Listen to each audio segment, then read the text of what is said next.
Hello hi जय शंकर सभी को। नया एपिसोड, नए मेहमान, और मेहमान वो है मैं ज़्यादा नहीं बोलूँगा क्योंकि सब चुप रहते हैं जब जाट बोलते। बहुत मतलब उम्दा लेवल, बहुत स्ट्रगल करने के बाद यहाँ तक पहुँचे। और सबसे पहले बहुत बहुत शुक्रिया सर कि आपने हमारा निमंत्रण जो है स्वीकार किया। थोड़ा सा परिचय हमारे व्यूअर्स को ज़रूर दें अपना। हेलो गाइस, मैं हूँ शुभ सुपारी, राजस्थानी रैपर। मैं राजस्थान के लिए ज़्यादातर रैप सॉन्ग बनाता हूँ। वैसे मैं सिंगर भी हूँ, पार्ट टाइम सिंगर, और ज़्यादातर मुझे रैप सॉन्ग बनाना पसंद है।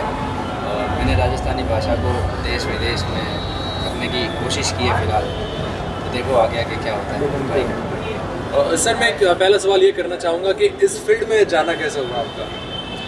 इस फील्ड में मैं पहले इवेंट के काम करता था। मेरे साथ एक मेरे भाई है जागीरदार आज, मैं और मेरे भाई साथ में काम करते थे। एक दिन बैठे बैठे हमें आइडिया आया, मैं गया रुक्सा यार गाने बनाते हैं। रुक्सा ने बोला मैंने एक गाना बनाया BPRG music and film city में। तो मैंने भी रुक्सा के साथ मिलकर एक गाना बनाया था सबसे पहले, जिसका नाम था पार्टी। वो गाना, उस गाने का यहाँ जोधपुर में रिस्पॉन्स बहुत अच्छा मिला। तो हमने सोचा यार क्यों ना जोधपुर पे एक गाना बनाया जाए। ऐसे ऐसे करते करते हमने जोधपुर एंथम नाम से गाना बनाया, फिर बनाया शहर मारो जो। तो गाने के जैसे जैसे रिस्पॉन्स आते रहता हूँ इस फील्ड में बाकी की और बढ़ता है। तो मैं ये जानना चाहता हूँ, जैसे जागीरदार आज भी जो है नागौर से बिलोंग करते हैं, सर आप भी वहीं से बिलोंग करते हैं? नहीं, मैं जोधपुर प्रॉपर जोधपुर का ही हूँ। जैसे मेरा गाँव है सालावास के आगे नंदवान गाँव, वहाँ का मैं मतलब रहने वालों पर रहता इधर प्रगति। तो जब आपने इस फील्ड में जाने का सोचा तो घर वालों का उस वक्त क्या रिएक्शन रहा होगा? घर वालों का रिएक्शन वो सेम होता है कि जब अपन कुछ नया करते हैं, घर वाले सोचते हैं यार ये बच्चा है और ये इन चीज़ों में समझता नहीं है, क्या पता क्या होगा। और आजकल कंपटीशन का ज़माना है, हर कोई कंपटीशन करने को रेडी रहता है। तो इस हिसाब से घर वाले भी हमेशा की तरह, मतलब हर किसी के घर वालों की तरह, वो ऐसे ही थोड़ा घबराहट होती है बच्चों को। ऐसा ही मेरा था, और सपोर्ट तो ना के बराबर होता है घर वालों को। अब कैसा है सपोर्ट सर? अब घर वालों को लगता है कि ठीक है बस कर रहा है, अच्छा कर रहा है। पर मैंने जो घर वालों को बोल रखा है वो टारगेट, मतलब मैं सेटिस्फाई नहीं हूँ मेरे लेवल से, पर घर वाले कह रहे हैं कि हाँ ठीक है बंदा कुछ तो करता है। आप इस फील्ड में कदम रखते हैं, फिर धीरे धीरे आप उड़ान भरते हैं और दुबई तक पहुँचते हैं, तो कितना मुश्किलों भरा रहा वो सफ़र आपका? देखो वैसे ये राजस्थान में क्या ना, जो मैं जिस फील्ड से हूँ रैपर, मैं रैपर बनने के लिए इस लाइन में घुसा हूँ। तो यहाँ पे रैपिंग का स्कोप बहुत कम था जब मैं घुसा था, मतलब ना के बराबर। तो वो चीज़ नहीं लेके आना, मैं और मेरे भाई आरवी ने ये चीज़ करी थी शुरू में। तो वो चीज़ नहीं, हमने बहुत मेहनत करी। एक तो क्या है कि फाइनेंशियली दिक्कत आती थी हर जगह पे। मैं और रुक्सा इवेंट के काम करते थे, जैसे तैसे करके हम पैसे जोड़ते थे, दोनों भाई करते थे। फिर धीमे धीमे कुछ लोगों ने पसंद किया, हमने इन चीज़ों को आगे बढ़ाने के लिए, मैं भी कमाता था, रुक्सा भी कमाते थे, और थोड़ा बहुत यार दोस्तों का सपोर्ट मिलते मिलते हमने शुरुआत में 2-4 गाने निकाले। और वो गाने आज जोधपुर में ऐसी पहचान दिला दी कि हर जगह कमाने के थोड़े संसाधन बन गए। लोगों को पता लगा कि ये रैप होता है। लोगों ने, हमने सोचा यार पंजाबी में रैप होता है, हिंदी में होता है, इंग्लिश में होता है, तो राजस्थानी में क्यों नहीं। तो हमने ये सोच के एक बार इसमें, ये समझ लो कि कुएँ में कूद गए। अब उस कुएँ में कूदे तो अब वहाँ पे कुछ खजाना मिल रहा है, कुछ चीज़ें मिल रही है, स्कोप दिख रहा है, तो हमने आगे की ओर बढ़ते जाए। जब आपने घर वालों को बताया कि मैं राजस्थानी रैप करने की सोच रहा हूँ या इस फील्ड में आगे बढ़ रहा हूँ, तो घर वालों को उस वक्त पता था कि रैप होता क्या है? नहीं, बिल्कुल नहीं, घर वालों को नहीं। मैं खुद देखो किसान परिवार से हूँ, मैं खेती का काम करता था उस समय जब मैंने ये शुरुआत की थी। खेती का काम करते करते जोधपुर में इवेंट के काम लेने लग गया था मैं। फिर इवेंट करते करते भाई से मिला, फिर घर वालों को बोला मैंने 2-4, मैंने कहा ऐसा ऐसा है मैं करूँ। बोला ये नहीं, अपने बस की बात नहीं है। तो फिर भी मैंने कहा चोरी चुपके ऐसे मैं आता था, रात को इधर रहते थे, हम लिखते करते, और 2-3 गाने बनाए, अच्छा रिस्पॉन्स मिला। तो घर वालों को लगा यार ये कुछ कर रहा है, ऐसे ऐसे करते आज सब सही हो रहा है। अच्छा, जब मैंने आपको मैसेज किया है, कॉल किया, मेरा सबसे पहला सवाल आपसे यही करने का था कि सुमसा सुपारी नाम कैसे पड़ा आपका? सुमसा सुपारी, मेरे ITI कॉलेज में, मैं क्या कॉलेज में सुपारी बहुत ज़्यादा ले जाता था। सुपारी, चॉकलेट, ऐसी ऐसी बहुत सारी चीज़, दोनों जेबें, मतलब जो नहीं होते पॉकेट, वो भर के लेके जाता था। तो मेरा एक दोस्त था महेंद्र करके, वो हमेशा मेरे को जाते ही कहता था, उसको क्या सुपारी खानी, सिगरेट पीता था वो। तो उसको क्या कि सुपारी खानी होती क्लास में बैठने से पहले, वो खाता खाता मेरे को बोलता सुमसा सुपारी, सुमसा सुपारी, ऐसे करके उसने मेरे को नाम दे दिया। बोला यार ये नाम अच्छा है आपका, आज के बाद यही नाम। तो जैसे ही मैंने ये नाम का रखने की सोची, उससे पहले कि उस बंदे की डेथ हो गई, तो मैंने उस दिन के बाद वो नाम हमेशा के लिए। तो हमारे व्यूअर्स भी जानना चाहते हैं कि आपका ओरिजिनल नाम है क्या? मेरा ओरिजिनल नाम है सुमेर राम, सुमेर राम। और वैसे मेरे गांव वाले मुझे सुमेर चौधरी नाम से भी बुलाते हैं। 14 बाई कास्ट में जाट चौधरी हूँ। हाँ, वो गाना में सुना है हमने।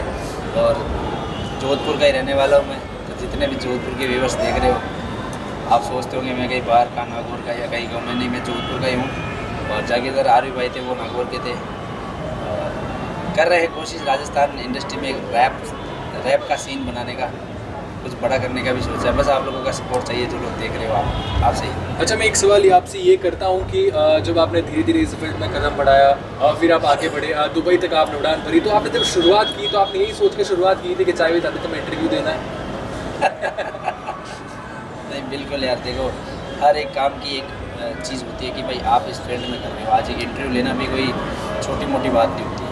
सवाल जवाब करना, स्टेज पे चढ़ के भी बोलना, ये इंटरव्यू लेना, ये भी बहुत बड़े काम है। देखो लोगों का कहना है कि कुछ लोग ऐसे ही बोल देते हैं कि ये गाने वाने कोई काम नहीं होता, इंटरव्यू लेना कोई काम नहीं होता, पर जो करता है उसी को पता है। मैं इस इंडस्ट्री में जब से काम कर रहा हूँ, जब से इस इंडस्ट्री में काम कर रहा हूँ, या तो मैं जानता हूँ कि मैं यहाँ तक कैसे पहुँचा, या मेरा ऊपर वाला जानता। बिल्कुल।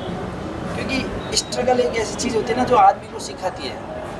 आपका आगे बढ़ना मीन्स लोगों को मजाक लगता है कि क्या है, गाने गाए फेमस हो गए। फेमस ऐसे नहीं होते। गाना बनाना, एक ऑडियो रेडी करना, फिर उसका वीडियो रेडी करना, कितने लोग दुश्मन पैदा हो जाते हैं। मैं बताता हूँ, आज की डेट में मेरे ऊपर हज़ारों लोग, मेरे हज़ारों दुश्मन बन गए। हज़ारों लोग मेरे पीछे, कभी फायरिंग होती है, कभी कुछ भी हो जाए, मेरी गाड़ी बार बड़ी तोड़ देते हैं। मतलब ऐसी हरकतें हुई है मेरे साथ, क्योंकि मैं यहाँ पे कुछ करने लग गया हूँ। मैंने बहुत सारे बड़े बड़े लोगों से बात करता हूँ, मैंने कहा यार मेरे साथ ऐसी ऐसी घटनाएं होती है। तो वो कहते हैं कि अभी तुम्हारा नाम, अभी तुमने कुछ किया है, अभी बिगाड़ा है तुमने दुनिया का कुछ, तब जाके ये ऐसी हरकतें लोग करते हैं। और जितने भी जो फ्रेशर लोग, जो नए लोग आते हैं इस फील्ड में, वो सोचते हैं कि मेरा नाम नहीं होता या ऐसा नहीं होता। मैं कहता हूँ देखो, साथ चलने वाले लॉयल आदमी पकड़ो, अच्छे दोस्त बनाओ, 4 पर बहुत अच्छे हो। और क्योंकि मैंने एक एक्सपीरियंस लिया है इस ज़िंदगी में, इस लाइन से, कि साथ बैठने वाला है ना, ज़्यादातर 99% है, साथ बैठने वाले ही आपको धोखा देते हैं। ये हमेशा याद रखना मेरी बात, जो भी आप लोग देख रहे हो। अच्छा, मैं आपसे आपके जो गाने हैं उनसे जुड़े सवाल करता हूँ कि मैंने जो आपके गाने देखे या जो अब आप नए गाने आ रहे हैं, उनमें अक्सर आपके साथ लड़कियाँ रहती है, उसका क्या राज है?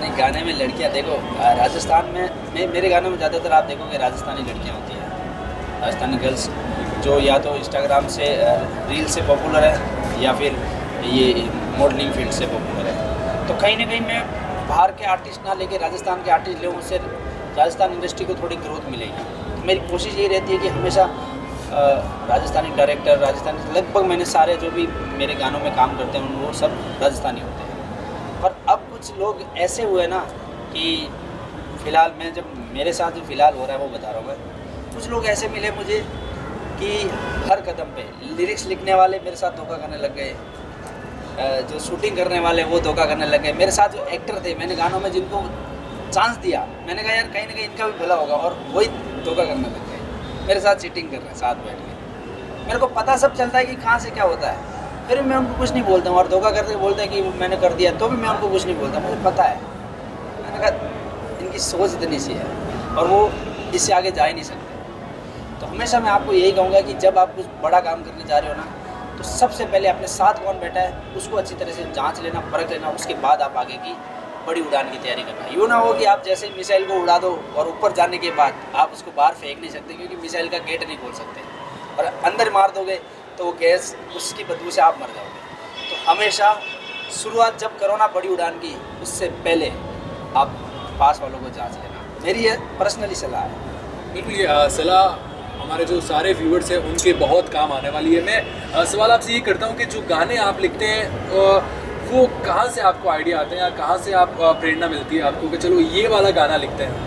पहले क्या होता था कि मैं और मेरे भाई आरवी भाई, जो मैंने आपको बताया, और कुछ भाई है, ओमकार भाई, बहुत सारे ऐसे कलाकार हैं जो हम बैठ के लिखा करते थे। आजकल क्या थोड़ा शेड्यूल आप देख रहे हो कि कुछ न कुछ चीज़ों में आदमी फंस जाता है, बिजी हो जाता है, तो टाइम थोड़ा कम मिलता है। एकदम से सडनली हम कहीं जाते हैं, जैसे पब में गए, यहाँ पे देख रहे हैं इंटरेस्ट, यूथ का इंटरेस्ट सबसे ज़्यादा किस में है, तो हम वो टॉपिक उठाते हैं और उसके ऊपर गाना लिख देते हैं। और आजकल बहुत सारे लोग आए हैं इंडस्ट्री में, राइटर्स भी है, तो कुछ राइटर्स को भी बोल देते हैं कि भाई एक बढ़िया सा गाना, कुछ लाइनें ऐसी तैयार करो, तो हम मिलजुल के काम करते हैं जिससे उनका भी दो चीज़ का फ़ायदा और हमारा भी।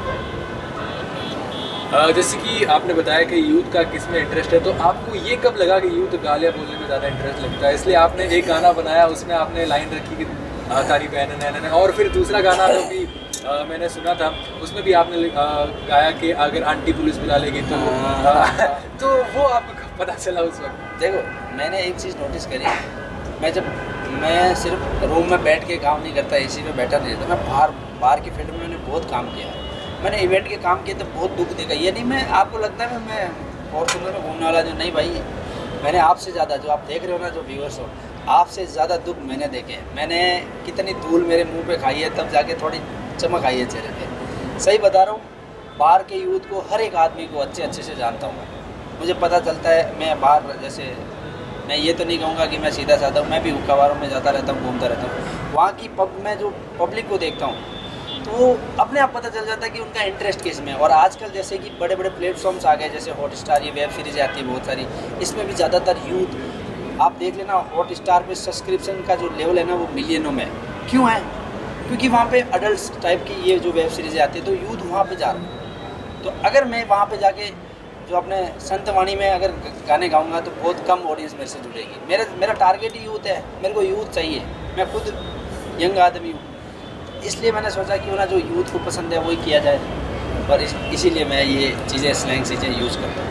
अच्छा, मैं एक सवाल, आखिरी सवालों की ओर बढ़ता हूँ, उसमें से एक सवाल ये करता हूँ कि जब आपने स्ट्रगल दौर शुरू किया, इस फील्ड में आने के लिए आपने कदम बढ़ाना शुरू किया, तो अक्सर आपको ताने भी मिले होंगे, और अब जो तानों का जो शोर है वो तालों की गूंज में जब तब्दील हुआ है, तो कितना बदल चुका है अब? और लोग आते हैं आपके पास जो ताने देते थे कि यार आओ सबसे सेल्फी लेते हैं यार, ऐसा कुछ फील हुआ?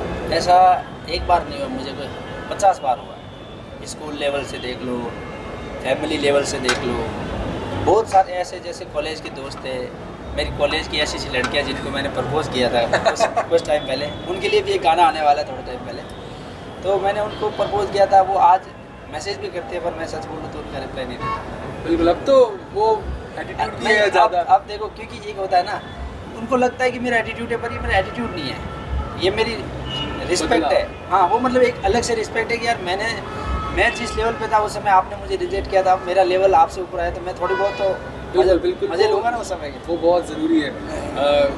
बढ़िया है, मैं तो खुद कई बार ब्लॉक हो चुका हूँ, और मैं खुद चाह रहा हूँ कि मैं भी किसी को ब्लॉक करूँ। और अच्छा, जो लड़कियाँ आपको मैसेज कर रही हैं उनको आप मेरा पता दे सकते हैं, मैं बुरा नहीं मानूंगा। आने वाले प्रोजेक्ट्स के बारे में थोड़ा बताएं आप। अब मैंने फ़िलहाल कुछ चीज़ों में क्या ना, मैंने फ़िलहाल बहुत सारे धोखे खाए इस लाइन में। देखो, आदमी आगे बढ़ता है तो फिर बहुत सारे दुश्मन होते हैं, मैं मानता हूँ, पर कुछ है ना, जिनको अपन साथ लेके आगे बढ़ाना चाहते हैं, तो उन लोगों ने मेरे साथ बहुत सारी चीटिंग करी है।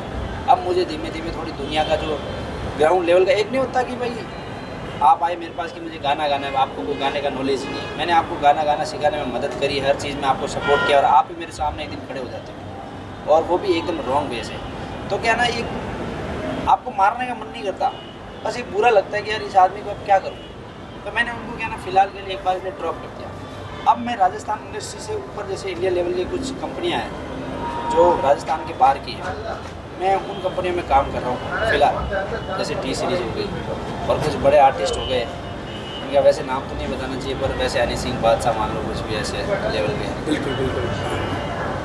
अच्छा, जो आपका बहुत पहले एक गाना आया था कि जब यार थारो सुपरस्टार हो गया, आपने ये लाइन उसमें यूज़ करी थी, तो आपने अपनी रियल लाइफ बेस्ड लिखा था, कहीं से आइडिया आया था आपको? वो एक, सही बताऊँ तो रियल लाइफ से जुड़ा हुआ है, और हम बैठे बैठे, एक वो होता ना स्ट्रगल के दौर, उसी में शुरुआत का दौर स्ट्रगल का, उस समय हम बैठे, मैं और एमडी भाई थे, बैठे बैठे हम लाइन लिख रहे थे। मैंने कहा कि मैंने याद करके तू रोवेला, मैंने गाँव की गड़िया में जोवेला, तो उसने मजाक बोला थारो बीन मारा कपड़ा धोवेला, मैंने कहा परफेक्ट। हम क्या ऐसे बैठ के मजाक में गाने लिख लेते, और वो गाने आज मालिक की दया से बिल्कुल बहुत अच्छे चल रहे हैं। अच्छा, मैं आखिरी सवाल की ओर आता हूँ, और आपसे एक सवाल ये करता हूँ कि आप इतना नाम कर चुके हैं, और आपका एक सारे सपने पूरे हुए हैं, और एक सपना और पूरा हो गया, आप इंटरव्यू मेरे साथ देने का, कैसा महसूस कर रहे हैं? देखो सर, ये इंटरव्यू, ये पता है क्या होता है, ये एक सपोर्ट होता है। आप मेरी बात को मीडिया के थ्रू या सोशल मीडिया के थ्रू आप जो ये पब्लिक तक पहुंचा रहे हो, ये इससे क्या होगा ना, 2 लोगों का भला होगा। जो अगर मेरा इंटरव्यू देख के ढंग से देखोगे लास्ट तक इस इंटरव्यू को, और मेरी बातों पे गौर करोगे जो मैंने बीच बीच में बताई अभी, कि जब आप उड़ान भरो तब ध्यान रखना। और इस सफ़र में मेरे कुछ साथी भी हैं जिन्होंने मेरा बहुत सहयोग करा। सबसे पहले जहाँ से मैं 5 साल से रह रहा हूँ, मेरा भाई है कल्पित, उसने मेरा बहुत सपोर्ट किया आज तक, उसकी पूरी फैमिली ने।